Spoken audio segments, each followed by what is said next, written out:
Hi, so Hi. congratulations on the Thank you. movie. Thank I you. was just thinking today about the fact that Moana, the first one, was came out in 2016, so it's been 8 years. Yes. And 8 years is a long time, like technically wise, VFX wise for Sure. you guys. Sure. So how many more tools do you guys have now, 2024, to play with Oh, yeah. that give you like even probably more freedom? Sure. Yeah, I think at the end of the day, for tools for character animators, there's always advancements on every single film, and it's basically we want to spend our time crafting our performances. So anything that can make something faster. So for example, rig speed. A rig is a digital skeleton, which gives us the ability to move our characters. Our rig speeds have gotten much better, which means we can move them and pose them a lot faster, which means we can spend more time on the actual performance. So there's been, I would say, a lot of tools that enhance that.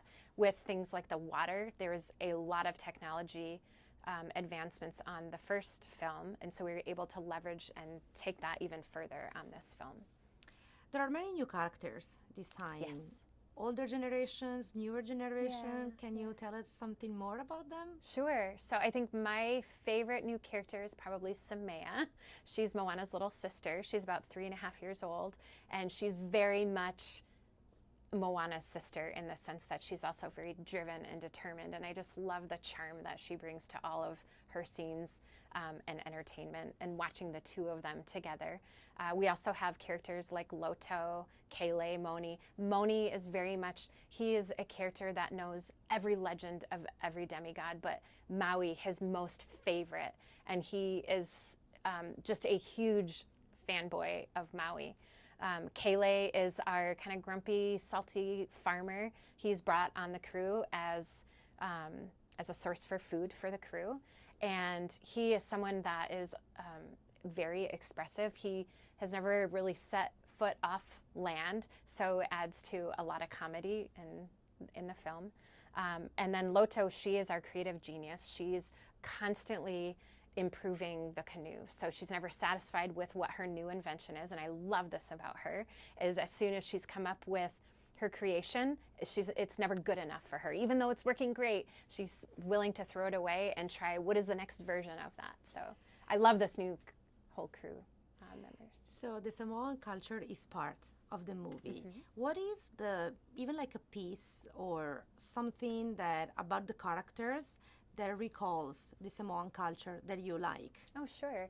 I would say, so we worked really closely with someone named Tiana as a choreographer. And so I think when you watch the music sequences and watch the dance moves, you'll find that it's very specific to the culture. Is there any scene in particular that was challenging for you? Sure. I would say our storm sequences, which are in the third act of the film, they are huge and epic.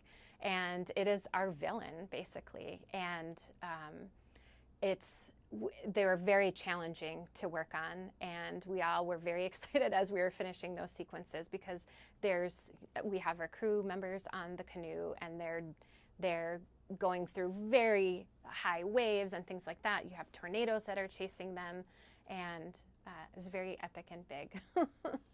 Is there anything specifically about the characters or about the movie that you would like people to take with them at home Sure. once they leave the movie theater? Yeah.